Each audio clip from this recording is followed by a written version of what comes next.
Greece in the RAF Typhoon.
Was at 100 feet and just over 500 miles an hour. But now Noel slows the aircraft down. He's going to be selecting undercarriage down and performing what's known as a dirty barrel roll.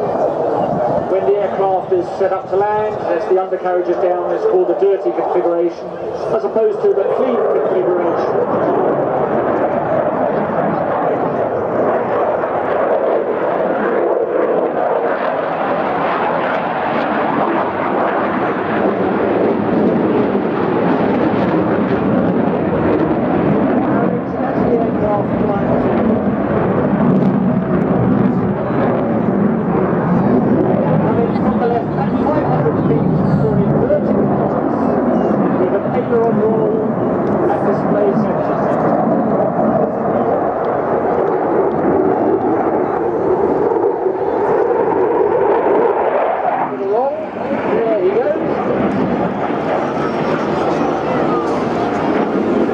At the end, he'll roll round and then push for a minus 3.5 G, push up into a half cubic.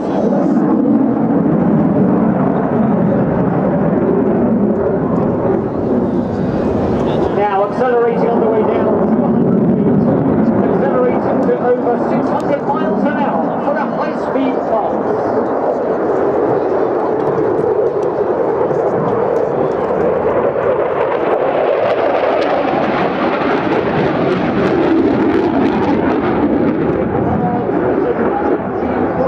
Of that high-speed pass, but he has a full body G-suit to help compress his muscles, slow the flow of blood away from his head, and in fact at 9G he also gets compressed air forced into his lungs to help to prevent his blacking out. Now slowing right down, diving back towards display centre, and watch out at the end as this left.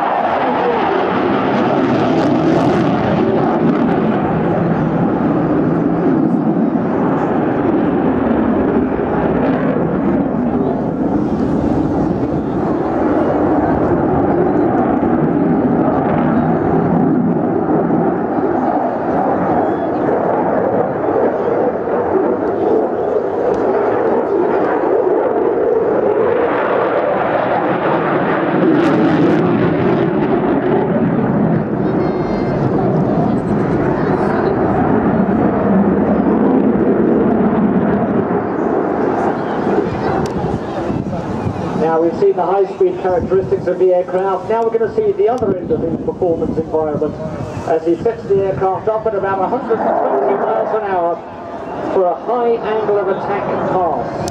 The nose up 24 degrees over the horizon. He'll be progressively opening the throttle to use the power of the engines to keep it flying, and then full reheat at the end as the aircraft will power away into the ground.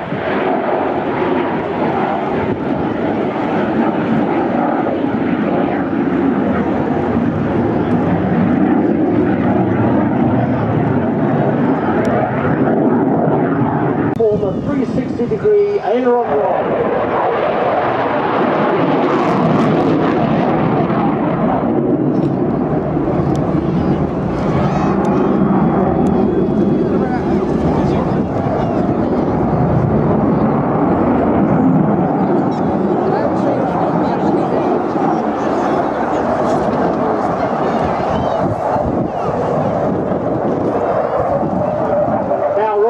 converted for a minus 3.5 G outside turn.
Hopefully up to around 8,000 feet. Looks like they'll have the cow base to do it. So in from the right, at high speed. He's doing a turn. The RAF Typhoon display pilot, Flight Lieutenant Noel Rees. Let's give him a wave.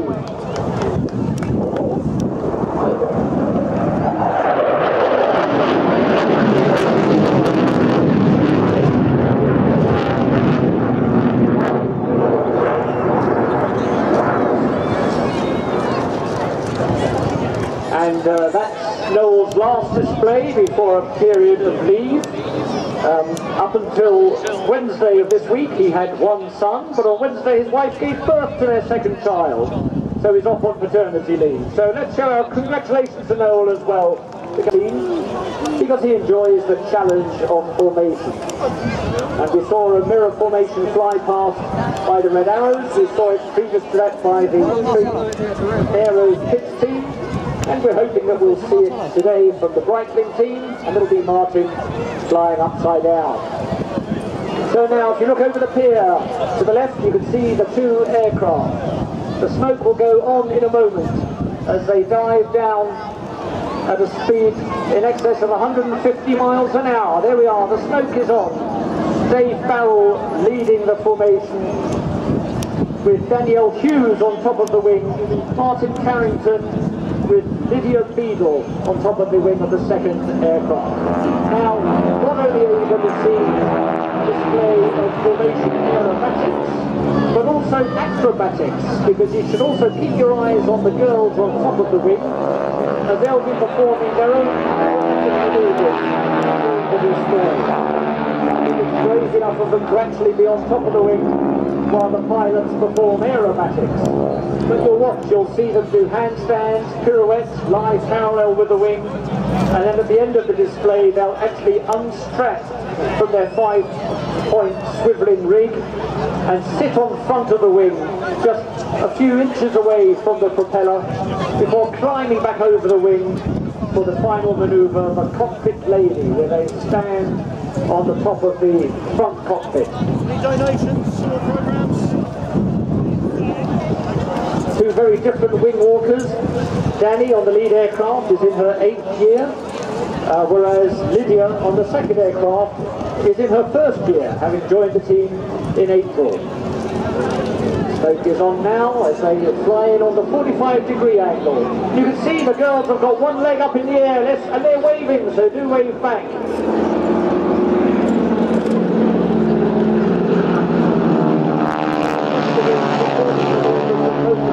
Difficult standing stationary on the ground, let alone while standing there 150 mile an hour slipstream. Give them a pound. Just to get an idea of what that's like when you're next on the motorway, wind the window down, stick your hand out into the 70 mile an hour slipstream, double that, add a bit, and imagine you're performing acrobatics while also pulling 4G and looping the loop. So the girls have to be extremely fit, and they certainly are. Danny was the black belt second dan British Taekwondo champion at just the age of 14. And her love of flying has developed during her time with the team, and she got her private pilot's license in 2008. She particularly enjoys climbing around the aircraft during the display, and her favourite manoeuvre is the finale, the cockpit lady, where she stands on one leg in front of her pilot's windscreen, halfway between the cockpit and the wing. The team knew what Lydia was made of during her audition flight, because it was in the rain, but even that didn't put her off. And her love of speed and adrenaline sports was developed by horse riding throughout her childhood. And it's she who'll be upside down on Martin's aircraft during the mirror formation fly past. Here they come, right up close, great photo opportunity, and also do give them a wave. This time the leg is not fully extended.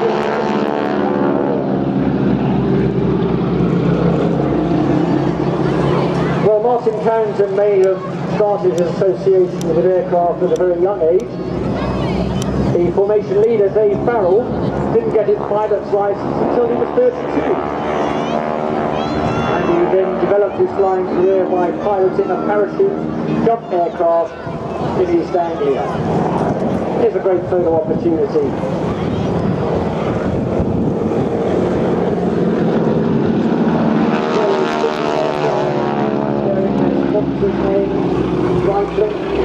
Breitling are the official supplier to the aviation world.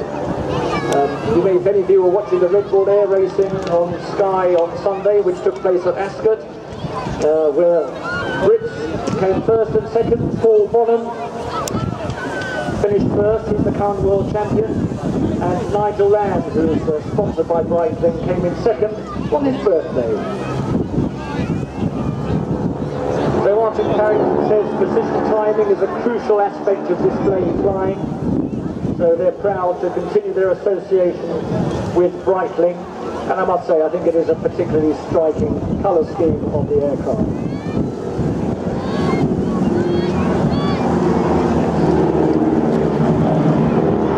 Here we have a manoeuvre called the roller coaster. Imagine you're on a roller coaster on rails. Upside down. See, there they are, doing a kickback on top of the wing.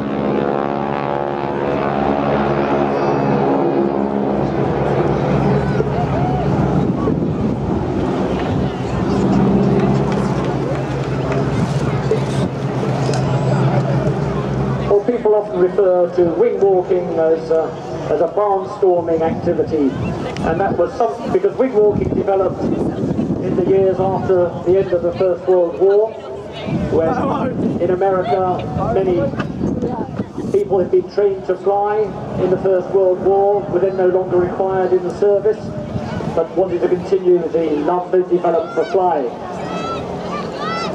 Surface aircraft were available. Look, you can see the girls are now lying parallel with the wing, taking full advantage of that swivelling rig.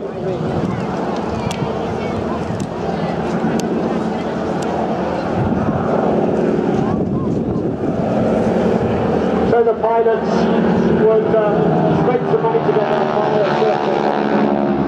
and fly around the towns of the Midwest in America, roaring up Main Street to attract attention, and then performing aerobatic displays in return for some petrol money, sleeping overnight in farmers' barns, hence the expression barnstorming. And then as a development from that, wives and girlfriends were encouraged to stand on top of the wing, climb around the aircraft, sort of things which aren't possible for health and safety reasons today. But with the wingwalkers here, it's the next best thing.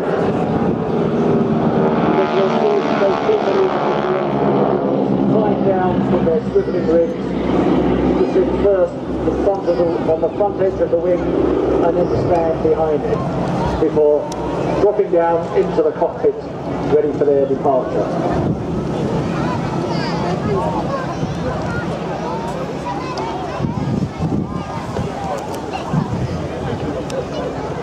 The team are operated by a company called Aero Supermatics, based in the West Country, run by Vic Norman, who's been flying air displays since the early 1980s. He discovered from historical records that there was a former World War I Royal Flying Corps base that had been overgrown just up the road, so he acquired the land there and has redeveloped it in the style that it was during those First World War years. The team actually operate 4 of these aircraft, which tend to operate in pairs so that they can meet the many demands placed upon them at air shows throughout the country and overseas. Now there comes a break, and imagine the G-force as the girls experience there, still holding one leg up. So now the team are preparing to set up for some exciting opposition manoeuvres as they fly in towards each other at a cruising speed of 30 miles an hour. Let's see just how close they get to each other. Oh my word, really close. The girls get a good look at each other as they approach each other during that manoeuvre.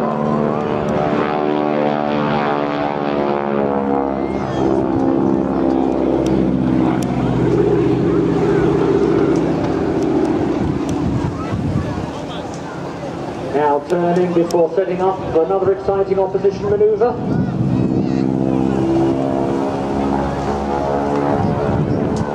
This time they're going to cross as they fly in on the 45-degree line.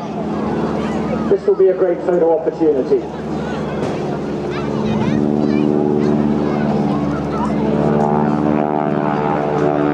And with the girls lying down on the job, put on top of the rig.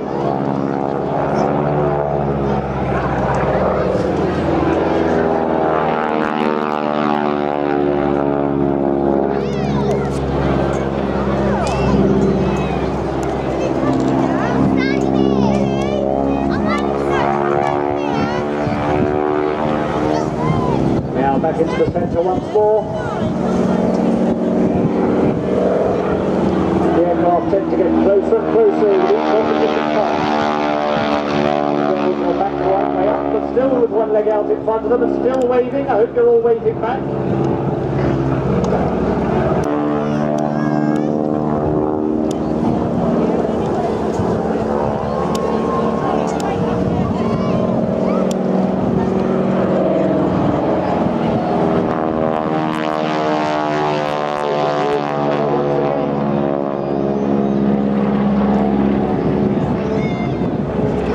That very distinctive sound of the aircraft. The Boeing Spearman was developed in the 1930s as a training aircraft used by the American Air Force as the Boeing Cadet.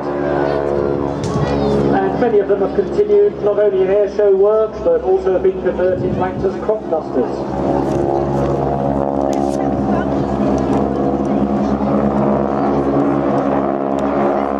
These aircraft have been upgraded to give them a higher performance. We give a 450 horsepower engine. That's more than double the power of the pit specials we saw earlier with the trig team. And they've also got an extra set of ailerons fitted. So all 4 wings have ailerons fitted to give the aircraft an improved rate of roll.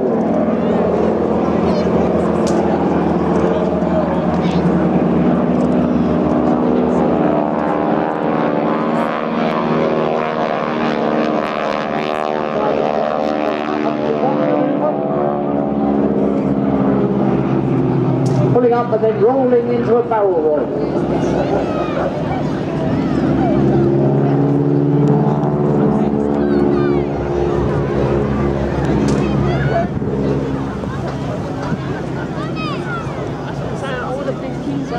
The one that Martin Carrington never dreamed when at the age of 9 he was cleaning aircraft and sweeping up the hangar at Clacton Air Club. But all those years later he'd be here actually displaying at the Clacton Air Show.